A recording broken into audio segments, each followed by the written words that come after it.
Yesterday by the time you're seeing this, a bridge collapsed in Pittsburgh. I'm told by a friend of mine out there it is a major thoroughfare. Luckily, there was snow and there was a 2-hour delay. The snow caused a 2-hour delay, and thus people were not traversing the bridge when the bridge collapsed. It has since come out that public safety, which is I think one of their policing services out in Pittsburgh, confirmed that 10 people have been injured as of this taping, and a bunch of people were taken to the hospital, but no one has died. So there only was one bus, it looked like, on the bridge at the time. The bus was most of the way over the bridge when the bridge collapsed. And the reason I'm bringing this up is, one, because it's a travesty and this shouldn't happen, but also because Joe Biden was supposed to speak there today about infrastructure and to brag about the passing of his infrastructure deal.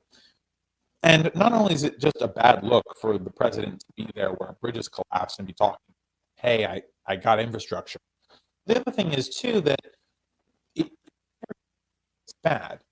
The major round of infrastructure the United States has was during the New Deal and during the National Highway Safety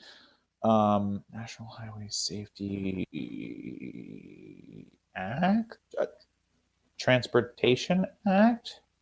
I can't remember all the letters. There's a lot of letters in that law. But essentially, before World War II and during the Cold War was the last time that we had major updates to our infrastructure. And by the way, the last major updates were purely military in nature. The reason that roads were built and expanded was because we were worried that there would be a hot war with the Soviet Union, and that if the Soviet Union invaded, we'd need to be able to land planes on highways. So we built highways wide enough to land planes. Which, I mean, why? First of all, I think that kind of skips a few steps as to, why would you land a plane on a highway when there's typically drivers on a highway? But hey, maybe in an invasion, there's no drivers on the highway. I highly doubt that. But whatever it's going to be, that's a major part of the reason why that roads and bridges were expanded during the Cold War. And then before that, it was just kind of part of a public works project with the New Deal. But it's been decades since we've had major updates to our infrastructure. We are the richest country on the face of the earth that has ever existed in all of human history. Wealthier than any empire that has ever been since the dawn of man. Why can't we just have fucking bridges that work? I mean, by the way, the infrastructure plan that Biden passed, I mean, I've talked at length about all the issues with it, but it doesn't even spend that much money. This country has tens of thousands of miles of roads, bridges, highways, and other infrastructure. $1.5 trillion ain't gonna cut it to fix all that. And by the way, we shouldn't just be repairing it, we should be making infrastructure better, and we should be doing it more frequently. It should be easy to get anywhere in this country. Now, there is lots to say about how infrastructure should be prioritized, whether we should prioritize cars or buses or mass transit or personal transit. And we can have those debates. But the point is, we should be having them more often. We should not allow our infrastructure to get to a point where it is literally collapsing. And by the way, bridges don't just collapse out of nowhere. Bridges typically give signs that they're going to collapse, whether there are cracks in the foundation or steel beams are bending. I'm not an engineer. Don't take my word on this, on like what the specifics are. But bridges don't just collapse out of nowhere. There are signs that the bridge is going to give out, that the road is going to be swept away, that the train tracks are going to break. These things don't just happen. It takes time, because a lot of the infrastructure we use is actually pretty solid when we put it together. We typically don't cheap out on the infrastructure, which means it's not just going to give out in one day.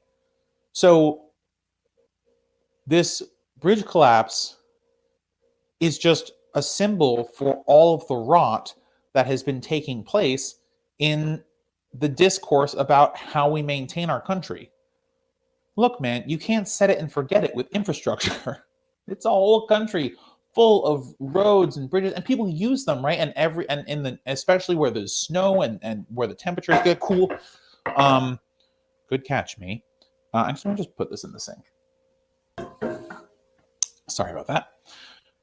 But these roads and bridges and sidewalks, they all get used.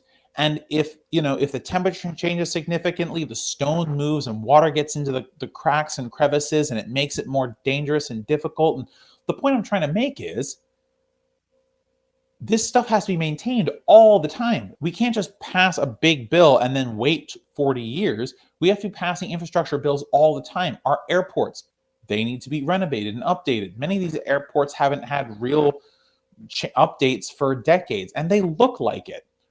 If we have so much money to spend bombing children in Yemen and giving weapons to the most brutal regimes in the world, we have money. By the way, we shouldn't be doing that, okay? Just obviously. We have the money to build more roads, build better bridges, build more light rail, build more regular rail, implement more comprehensive busing systems, have nicer airports, have more airports.